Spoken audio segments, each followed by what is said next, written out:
जय हिंद दोस्तों। दुनिया के नक्शों में एक चीज बार बार इग्नोर होती है, लेकिन जियोपॉलिटिक्स में उसका सबसे राज चलता है। वो है इंडियन ओशन। और इस समुंदर के किंग कौन है? तो वो है हमारी Indian navy. From Andaman to Africa, from Sri Lanka to Singapore, Indian navy की ब्लू वाटर पावर दुनिया में एक वार्निंग जैसी है। We are watching and we are ready. Indian ocean is not just any ocean, ये दुनिया का बिजिएस्ट ट्रेड रूट है। यही से 80% ऑयल ट्रेड पास करता है।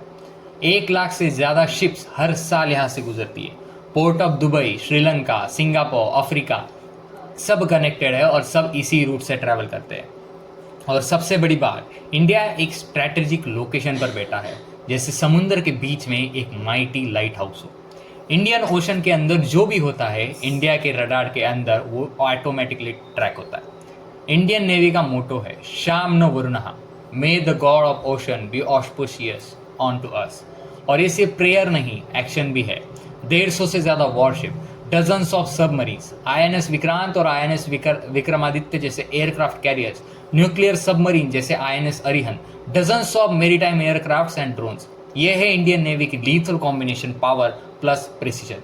कोई भी समुद्री दुश्मन बच के नहीं जा सकता, क्योंकि इंडियन नेवी के पास से P-8I स्यूडियन एयरक्राफ्ट, जो कि मॉन्स्टर ऑफ सी कहा जाता है, रडार, रुक्मिनी सैटेलाइट जिसे GSAT-7 भी कहा जाता है, जो रियल टाइम कम्युनिकेशन में काम आता है, कोस्टल रडार चेंज जो 24/7 सर्वेलेंस करते हैं, सी ड्रोन और सोनार बॉयज तो है ही, जो अंडर वाटर मॉनिटरिंग करते हैं, और अंडमान निकोबार का वेस, वो तो अनसिंकेबल एयरक्राफ्ट कैरियर की तरह काम करता है। ब्लू वाटर नेवी का मतलब क्या है, जो कि हमारी नेवी की पॉलिसी भी है। ऐसी फोर्स जो अपनी समुंदर से बाहर भी फुल पावर दिखा सके। इंडियन नेवी अब एक ब्लू वाटर नेवी बन चुकी है। मलाक्का स्ट्रेट, जहाँ से हम मॉनिटर करते हैं, अफ्रीका तक वॉरशिप्स भेजना, साउथ चाइना सी में अपनी प्रेजेंस दिखाना, ये सब इस बात का प्रूफ है कि इंडियन नेवी किसी पे डिपेंडेंट नहीं है। चाइना जहाँ इंडियन ओशन में घुसने की कोशिश करता है, इंडियन नेवी पहले ही काउंटर प्रेजेंस दिखा देती है। इंडियन नेवी सिर्फ वॉरशिप नहीं, फ्रेंडशिप भी ले जाती है। मालाबार एक्सरसाइज, जिसमें यूएस, जापान और ऑस्ट्रेलिया के साथ इंडियन नेवी ने पार्टिसिपेट किया था।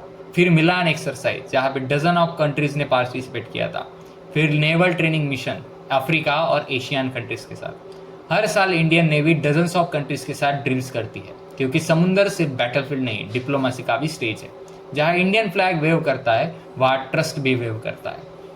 Indian navy is the most indigenous of all 3 Indian forces. INS Vikrant, Kalvari class submarine, destroy क्लाइर्स INS Visakhapatnam, DRDO develop torpedoes and missile, सब के सब मेक इन इंडिया का प्रूफ है, जो कि समंदर में अपनी ताकत झोंक रहा है। वॉर टाइम में इंडियन नेवी का रिस्पॉन्स तो सॉलिड ही थे, लेकिन पीस टाइम में भी इंडियन नेवी फ्रंट पे होती है।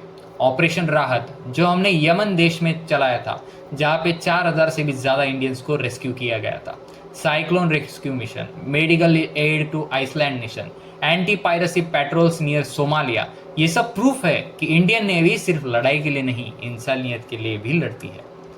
2030 तक इंडिया का प्लान है कि हमारे पास 200 से ज़्यादा warship, 3 aircraft carriers, advance stealth submarines, AR based naval command और hypersonic missile defence system Indian navy में इंटीग्रेट हो चुका है। इंडियन ओशन में सिर्फ एक ही नाम तब चलेगा, वो है भारतीय नौसेना। जो समुंदर का राज करता है, वही दुनिया में अपना फ्लैग ऊंचा रख सकता है, और Indian navy is future ready for this. तो दोस्तों, अगर आपको ये वीडियो पसंद आया हो तो लाइक करें, शेयर करें और सब्सक्राइब ज़रूर करें। मिलते हैं अगली वीडियो में, तब तक के लिए जय हिंद, जय भारत।